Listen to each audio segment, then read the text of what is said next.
Lili Téllez, traición, mentiras y dislates disfrazados de congruencia. Voy contra los grupos radicales de izquierda, proclama la ahora senadora del PAN. Sonora votó por un cambio democrático, no por cacería de opositores. Y ciertamente la invitaron para contender como senadora de Morena por Sonora, y en su momento contribuyó con la ola que barrió a los partidos neoliberales, pero ahora Lili Téllez se pasa al PAN, mismo que fue derrotado en las urnas. ¿Votó por el PAN Sonora? Nos preguntamos.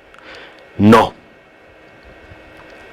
Una periodista pelea una senaduría contendiendo en fórmula por un partido y coalición, gana la elección, pasado un tiempo se declara independiente y después se suma a otra bancada, cuyo programa político se opone en temas medulares al del partido de origen. Esa serie de rebotes no incumple ninguna ley, pero ¿qué consecuencias políticas acarrea? ¿Qué intereses vulnera una maniobra así? Adelantándonos diremos que vulnera los de la democracia, específicamente la voluntad y el sufragio de los ciudadanos, la representatividad de quienes votaron por determinadas propuestas basadas en el ideario del partido o alianza que respaldó a la contendiente. No importa que ésta haya participado como candidata externa, los componentes de la traición. El problema no es renunciar a una bancada o convertirse en legisladora independiente, sino decidir engrosar las filas de una fracción parlamentaria que enarbola principios opuestos al del partido que llevó a obtener el escaño. La renuncia de la senadora Lili Téllez a la bancada de Morena, un caso aislado, puesto que no forma parte de un movimiento o estrategia mayor, no afecta a los morenistas. Al contrario, hay que recordar el intento fallido de expulsión de la legisladora de esas filas, precisamente porque contravenía, con algunas de sus intervenciones y proclamas, principios fundamentales del Movimiento de Regeneración Nacional. Sin embargo, vale la pena dejar asentada la falta de ética de su proceder, develar las graves e irresponsables acusaciones que ha proferido una vez instalada en la bancada del PAN, las mentiras que ha declarado y la forma como pretende hacer pasar su actuación moralmente reprobable como un acto congruente e inmaculado. Los equívocos de origen. Lili Téllez ha hecho mucho énfasis en que al invitarla a participar, el ahora presidente de la República la necesitaba. Asegura y tiene razón, no obstante, los reparos que muchos hicieron a esa decisión, que su nombre conocido fue rentable, entre comillas, en su momento para Morena, pero también es cierto que la fórmula encabezada por Alfonso Durazo habría resultado ganadora, independientemente de quién acompañara al futuro secretario de Seguridad en ella. Así estaban las condiciones en Sonora, al igual que en otras partes del país, y ejemplos abundan. A pesar de que no soy de izquierda, a pesar de que no compartí muchos puntos, a pesar de todo eso me invitaron, tanto así me necesitaban. Yo no les pedí, declaró Lili Téllez, como dando a entender que ella fue una pieza fundamental para ganar la contienda. Pero en plena campaña, al preguntársele si se sentía responsable del crecimiento que había tenido Morena en Sonora, respondió: creo que hemos ayudado a que crezca, pero no en la medida en que ha ayudado a que crezca el mismo López Obrador. Nosotros estamos reforzando lo que él ha hecho, es decir, se veía a sí misma como un personaje de soporte y no protagónico, algo que ahora ya no sostiene. Si ella hubiera contendido por algún otro partido en la elección, habría perdido. Un perfil con presencia pública compitiendo por el PRI o el PAN no era suficiente para borrar el hartazgo de los ciudadanos con respecto a esas organizaciones. Y por los partidos pequeños también hubiera sido imposible obtener el triunfo.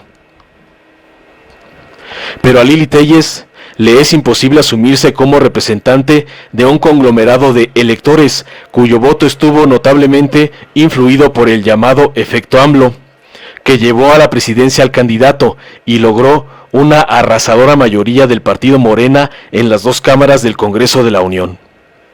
Haciendo alarde de un marcado individualismo, ha declarado: Me fui porque tengo que cumplir la palabra que di a los sonorenses. Más allá del partido, más allá de las circunstancias, tengo que cumplir mi palabra. Una representante popular, entre comillas, que solo se representa a sí misma.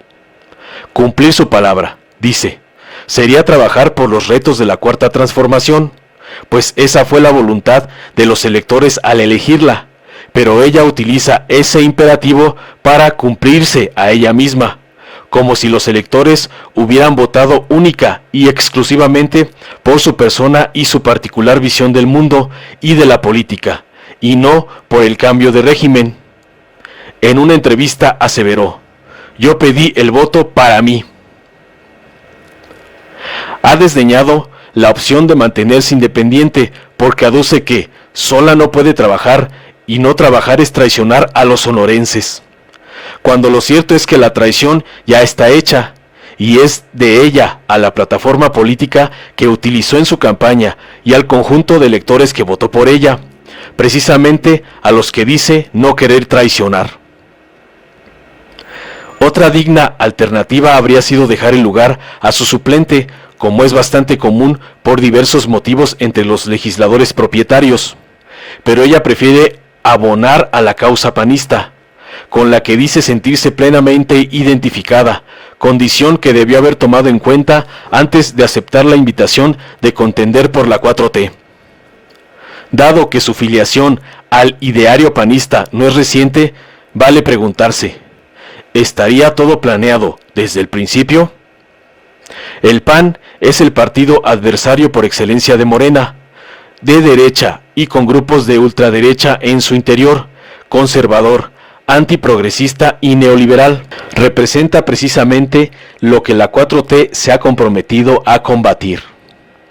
Las razones esgrimidas.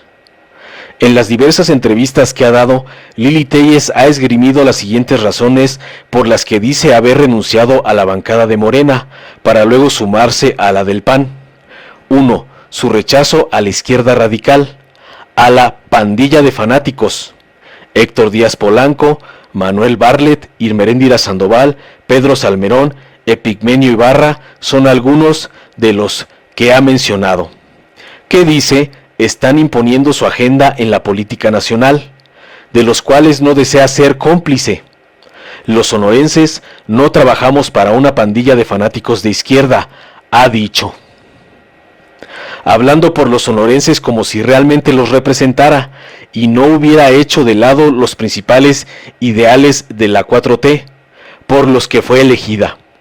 Pretende hacer creer que la transformación encabezada por Andrés Manuel López Obrador busca un cambio absoluto y de raíz en México, con el tránsito del capitalismo al socialismo, simplificando extremadamente el concepto de izquierda radical. Nada más absurdo y falso, como puede comprobar fácilmente quien conozca las más elementales definiciones de capitalismo y socialismo y esté enterado de las acciones del gobierno federal. Convendría que Téllez se aplicara más en conocer y estudiar los conceptos que utiliza y no hablara a la ligera, solo para salir del paso y camuflar sus decisiones personales en arranques de terror, por un demonio socialista inexistente. Ha cicateado en su imaginación con la referencia a que gran parte de los senadores en realidad admiran a regímenes como el de Venezuela. A Evo abriéndole la casa, trayéndolo a México, paseándolo, cuidándolo.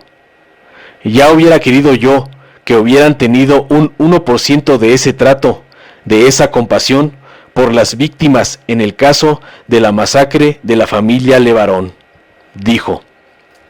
Incongruente comparación entre el uso de una figura legal como el asilo político y el deleznable asesinato a un grupo de niños y mujeres que el gobierno atendió desde el principio.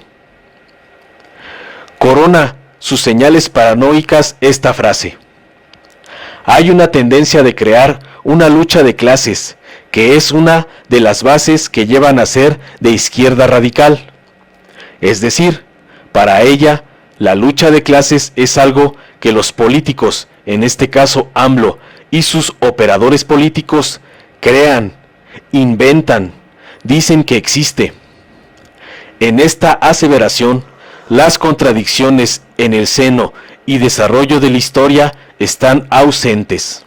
Y para concluir con este punto, Lili Téllez abandona una bancada por el supuesto radicalismo de izquierda de algunos de sus integrantes, pero no le importa sumarse a otra señalada por cobijar a radicales de derecha, como algunos miembros o simpatizantes de El Yunque, o en este caso de la mismísima senadora, una simple radical de derecha. 2. El dolor que provocó en su corazón el saludo del presidente a la mamá del Chapo Guzmán. Y lo dijo así: me partió el corazón, fue una cachetada que todavía me duele. El dramatismo es un recurso de la literatura, también de las telenovelas, pero en política es completamente fallido. Eso debería saberlo la senadora.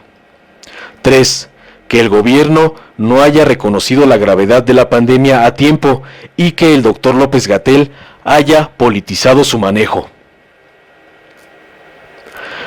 Por el puesto que desempeña, es muy extraño que Lili Téllez no haya estado atenta desde el mes de febrero a las conferencias anticipadas sobre el coronavirus y a todas las subsiguientes, más de 100 hasta el momento.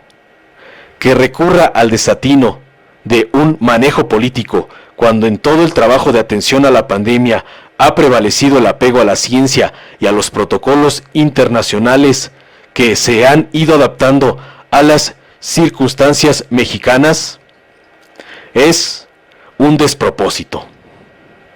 Lo curioso es que, teniendo el micrófono, Lili Téllez no aclare en qué consiste ese manejo político que alega.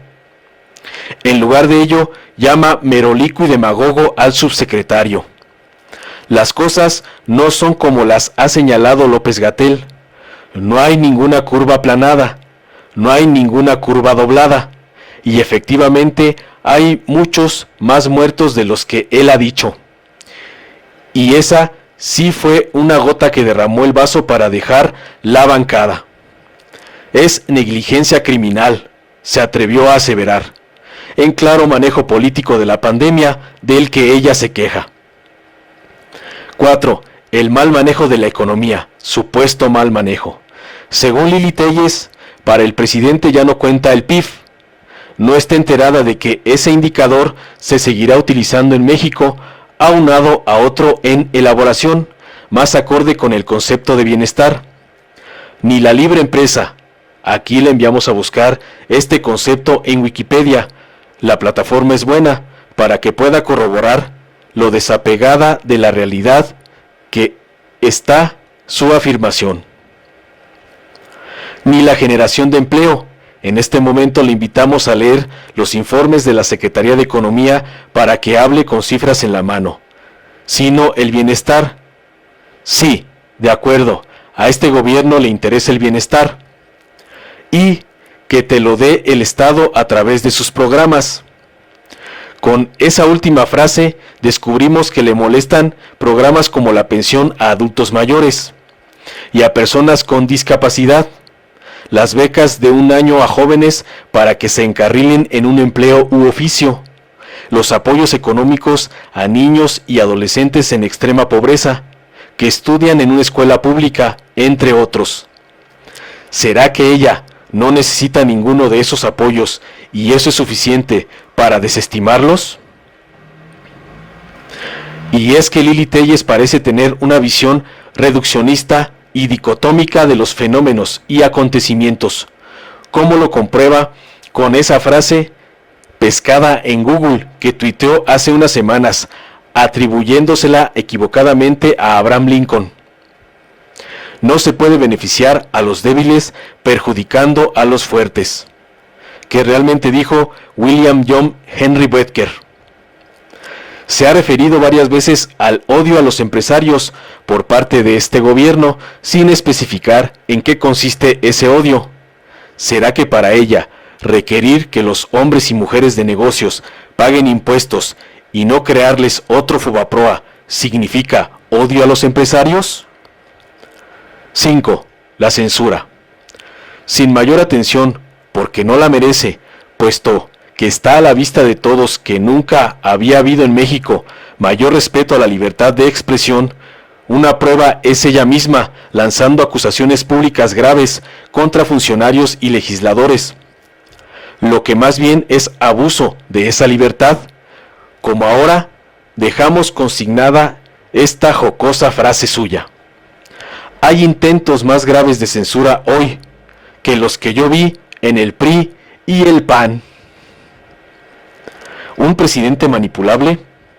Una de las declaraciones más ofensivas de la ex senadora de Morena es que describe al presidente como cándido, ingenuo y manipulable. Los fanáticos de izquierda, allegados a AMLO, a quien califica de honesto y libera del horror de ser de izquierda radical, le mienten, lo desorientan, lo malaconsejan, lo envenenan, asegura. Desconociendo una de las más grandes fortalezas del presidente, que es su apertura a los ciudadanos, su cercanía con la gente, su experiencia cotidiana desde hace décadas en toda la geografía del país, espeta el siguiente disparate. Se está quedando en una burbuja, en la que escucha mentiras y muy malos consejos. Increíble lo que afirma esta radical de derecha. Una contradicción es que a los mismos que tilda de ser los artífices del hoyo al que va México al manipular a AMLO, los llama lacayos que se arrodillan ante él como si fuera un dios. Por fin, ¿son lacayos o son quienes verdaderamente mandan en el país, aprovechándose de la ingenuidad del presidente? Excesos de jactancia. En nada ayudan a la figura de por sí desprestigiada de la senadora ostentaciones como las contenidas en estas frases. No pueden entender los integrantes de la bancada morenista que una persona los deje como los he dejado yo. Quiero sentar un precedente de una senadora no arrodillada ante nadie. Todos antes de ella han sido legisladores arrodillados ante alguien. El grupo parlamentario del PAN sabe que soy libre, salvajemente libre. Ya hablamos del dramatismo. Voy contra los grupos radicales de izquierda. Nuevamente el individualismo exacerbado. ¿Ella sola? Si no estás en una bancada, no sirves de nada. Te quedas como un Quijote, y yo tengo muchas batallas que pelear. Después de esta expresión, personaliza que utiliza con flagrante ignorancia el término Quijote. Cervantes debe estar muy decepcionado. En su tumba, por no haber podido seducir a una legisladora para que leyera su obra y comprendiera la profundidad y el simbolismo de su personaje más entrañable. Y hasta aquí, todo lo absurdo que está en el cerebro de Lili Téllez. Informó Mr. Politicón, nos vemos el próximo video. Si te gustó, dale like, compártelo, suscríbete y activa la campanita para recibir las notificaciones de nuestro canal.